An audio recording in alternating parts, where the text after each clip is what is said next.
Yo, what is going on, guys? Welcome back to another video, and I've genuinely not been this excited to make a video in a very long time because Lou Lamoriello has done the unthinkable. He has finally sold Brock Nelson after a lot of discourse this week, and I thought, honestly, today it just wasn't going to happen. Chris Johnston kind of leaned towards that it was not going to happen. The impossible has happened. He has sold. Brock Nelson is heading to the Colorado Avalanche in a big boy deal. I got it pulled up right now. Heading to Colorado, Brock Nelson, William Dufour, as well as New York receiving Callum Ritchie, a 2026 or 2027 first-round pick, a conditional 2028 third-round pick, and Oliver Chillington. I absolutely love this deal. I think that this is amazing for my New York Islanders. It is 12:09 right now. When this news broke at like 11:55, I naturally, even when they were trading Brock Nelson, I was still pessimistic. I thought this was going to be some kind of Casey Middlestat and like a third-round pick and an okay prospect. It was going to be some kind of like retool on the fly, get Casey Middlestat, who's 8 years younger, has term the next 2 years at $5.75 million. When I saw Callum Ritchie's name and a first-round pick attached, I went ballistic. This doesn't seem real. This genuinely doesn't seem real. Lou Lamoriello solely looking at the future. Don't get me wrong. He could maybe flip that 2026 or 2027 first-round pick this summer to do something stupid. But getting a guy like Callum Ritchie last year, I'm pulling up the stats right now. Sorry, I didn't type all this out. We're kind of going off the fly. 80 points in 50 OHL games last year, 67 points in 41 games, so he was scoring at a higher points per game rate. A 2023 first-round pick, 6'3", was in the top 6 for Team Canada at World Juniors. I guess that's not much of a compliment because they performed so shittily. But still, I've loved Callum Ritchie as a prospect. I had him number 18 in my midseason rankings. Right now, I'd probably put him in like the 25 to 35 range. He has slowed down a little bit at the OHL level and has dealt with some injuries, I believe. But yeah, Callum Ritchie is a damn good prospect. Immediately becomes the Islanders' best or second best prospect in the pipeline. Speaking of which, Cole Eiserman scored a hat trick tonight for Boston University. I'm up $1 billion. I'm up $1 billion. On top of the 2026-2027 first round pick. And even that, it's definitely going to be not a lottery pick, don't get me wrong. But Colorado has not exactly been a wagon in the regular season this year. If it was this year's, it would have been Philadelphia is their pick, obviously. It would have been 18th to 22nd. Maybe, hopefully, 2026, the Islanders can get lucky with that. But to get Callum Ritchie definitely still has the value of a late mid. I don't know if I would trade the 10th overall pick in this year's just upcoming draft for Callum Ritchie. I think that this draft is also just weak. But yeah, Callum Ritchie, to add that kind of talent, a guy that should be, he's maybe AHL. Actually, I don't want him anywhere near Bridgeport, but potentially could be playing NHL games next year in that first-round pick in a conditional third. Again, I still haven't looked up what the conditions are on that. I assume it's like Colorado's got to make the Stanley Cup final.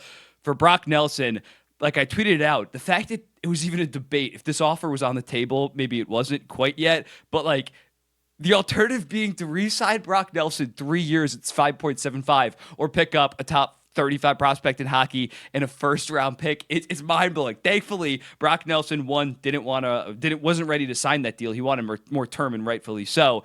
And that the Islanders were even contemplating it's crazy. It's crazy to see with Lou Lamoriello, a Lou Lamoriello deadline go so well. Recently, it has just been bad.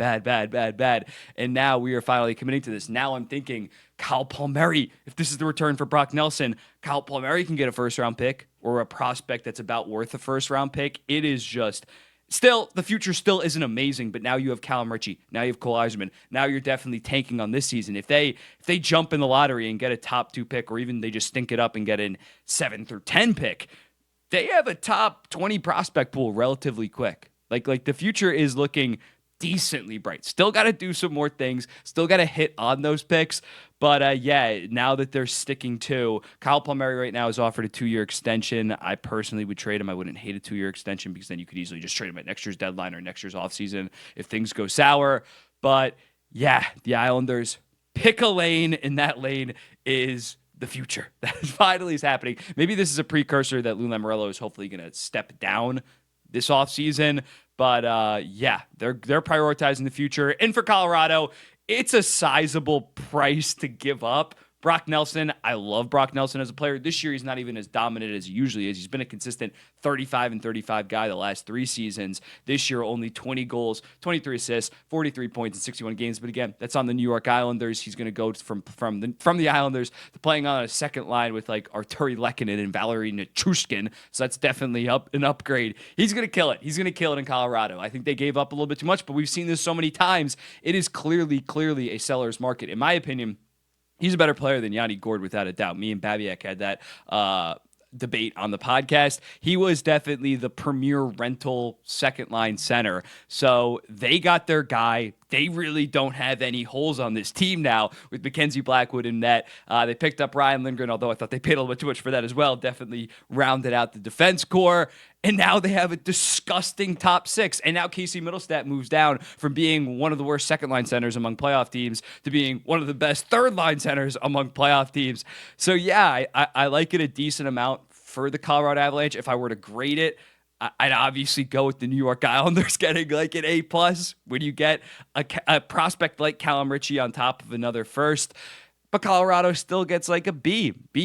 I think that this is a big win-win for both parties, and it wouldn't shock me if Brock Nelson decides to re-sign with the Colorado Avalanche on a 3 to 4 year deal at around $6 million. I'm rooting for Colorado come playoff time now, like hand up in the Western Conference. I hope they go on a deep run. Not only did Brock Nelson, they obviously have Devon Toews as well, which some people like criticize me for rooting for Devon Toews. We traded him away. It's not like he signed in for agency and left us.